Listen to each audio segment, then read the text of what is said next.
So I'm a neurosurgical registrar, currently doing a PhD, so out of programme, doing a PhD supported by the Wellcome Trust. Also, I'm a paediatric surgery registrar and I'm currently doing a PhD as well, which is also funded by Wellcome. 4 years ago, when I was a junior paediatric surgery registrar, and I realised that I wasn't getting to do very much laparoscopic operating. Specifically, I wasn't getting to do much laparoscopic suturing. So laparoscopic operating means keyhole surgery using long thin instruments like this through small holes. And so I put a webcam inside a shoebox to try and make a very rough and ready simulator to allow myself to learn and practice these basics, instrument handling skills. And then that really evolved into this product through a number of stages, a number of iterations. I made a very rough and ready version that colleagues at the hospital I was working at the time in Glasgow approached me and said, I've seen you made the simulator, can you make me one? And it was really that made me think, okay, there is a market here, there's a need for accessible simulators that people can use in their own time. The open innovation aspect of it is that we're very open to people approaching us with ideas, and we're happy to work with anyone who comes to us with an idea for a project. We've got supply chains and relationships with manufacturers. So if someone comes to us with an idea, we can potentially help turn that into something useful. So we're very aware that for this to be a viable long-term product, it needs to be validated. It needs to show that it's efficacious for trainees. Not just trainees, maybe other people as well, people before they become surgical trainees, trained consultants who want to keep up their skills or develop skills. So we have undertaken research in Australia illustrating that this does effectively work to train surgeons in certain domains, and it's comparable to some existing simulators which are compulsory in the United States of America already. So the box allows you to use these instruments to manipulate objects inside it. That's great because it means you can practice the tasks, but the next sort of step in the chain of learning, the first step is to be able to practice, the second is to have feedback as to how well you're performing. So we have developed this software which tracks the movement of the instruments inside the box. So when you're completing a particular task, it will tell you how far your left hand has moved, how far your right hand has moved, how smooth that motion has been, and a bunch of other metrics like the amount of time out of the operating field that your instruments have spent. And it does that through computer vision. We have coloured tips, and the software watches the movement of these tips on the screen. And what's interesting here as well is, although some very expensive, for instance, 5-6 figure simulators can also track instruments, this kind of technology in this budget level of simulator hasn't existed before. And it presents an awful lot of exciting research opportunities, because although we can track, for instance, how far your left and right hand moves, we don't know really what that means yet. So we need to do lots of research on lots of different levels of trainees compared with high-end surgeons, and begin to see if we can pull out important facets of performance which will allow us to objectively track people's skills improving, or objectively say, well, actually you've reached a certain threshold of achievement there, maybe try this harder task. And that's really key for training across the board.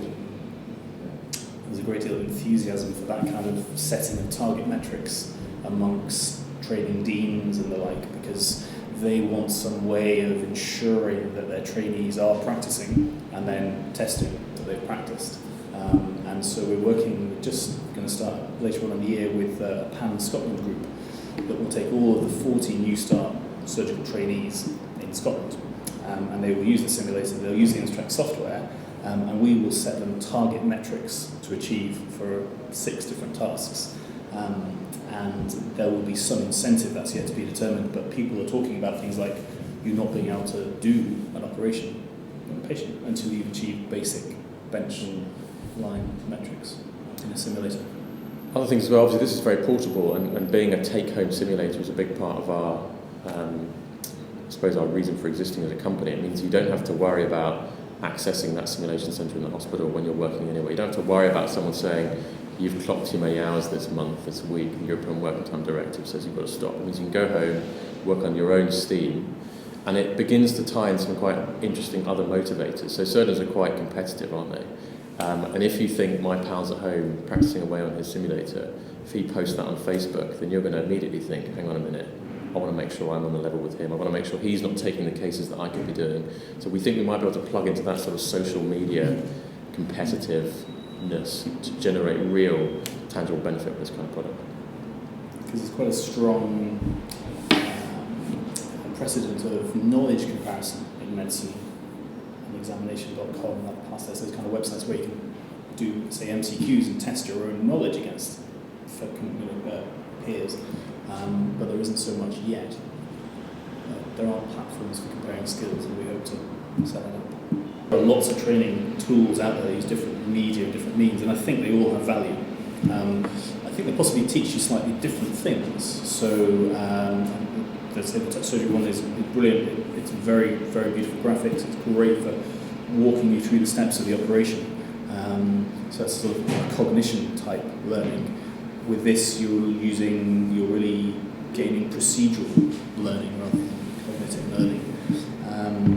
There is scope potentially to tie up a few different technologies, and that's something we're looking into.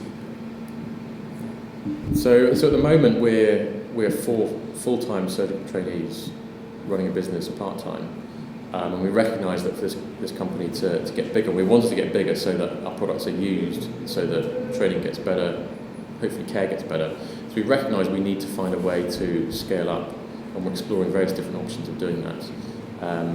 At the moment, we're, for instance, moving into new premises, a new office today, so we find ourselves incrementally getting bigger, companies getting bigger, and it's snowballing up to a point.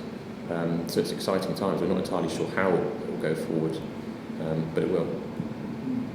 And the pulling everything together, pulling the hardware together that allows you to practice the software that tells you how well you're doing it, and then this kind of online leaderboard of skills so you can compare how well you're doing to other people. Pulling those 3 strands together into a curricula is probably certainly where we'd like to take Eosim, this product.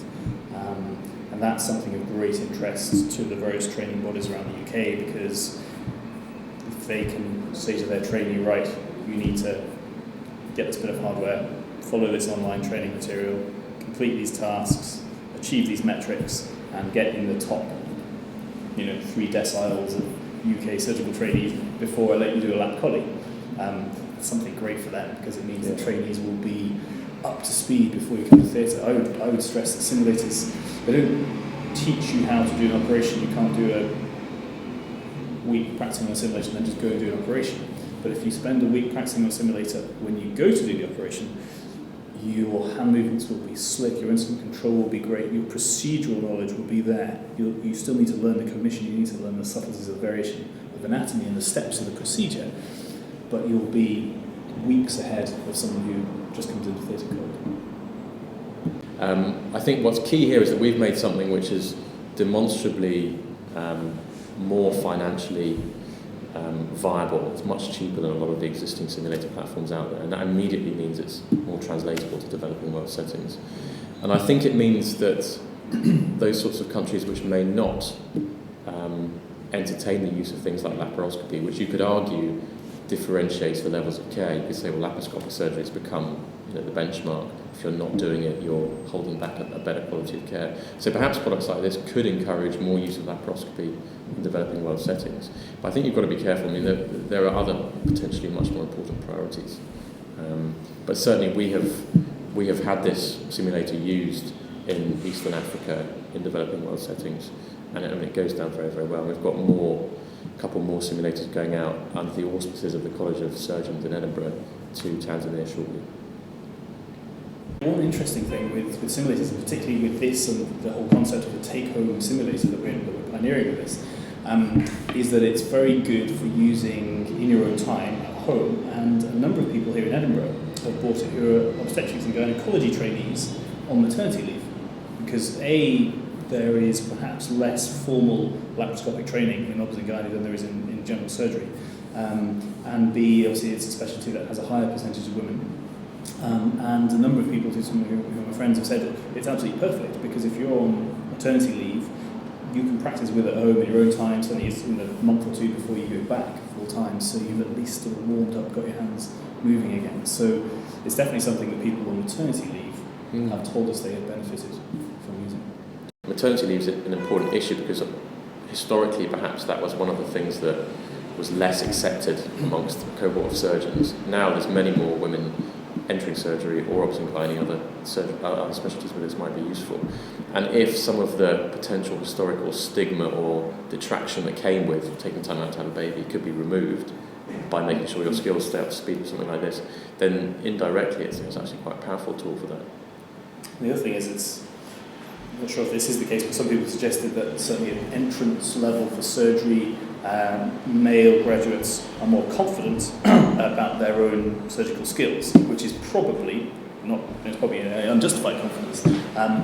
But I have certainly seen amongst FY1s and 2s, boys and girls, the guys, to generalise, pick it up and are very confident, but the girls less so, but actually the skills are equal, or perhaps in some cases the women are better certainly than they thought they would be. And so I suppose as a means of being able to demonstrate a degree of surgical skill which you might not think you have, a simulator is good for that.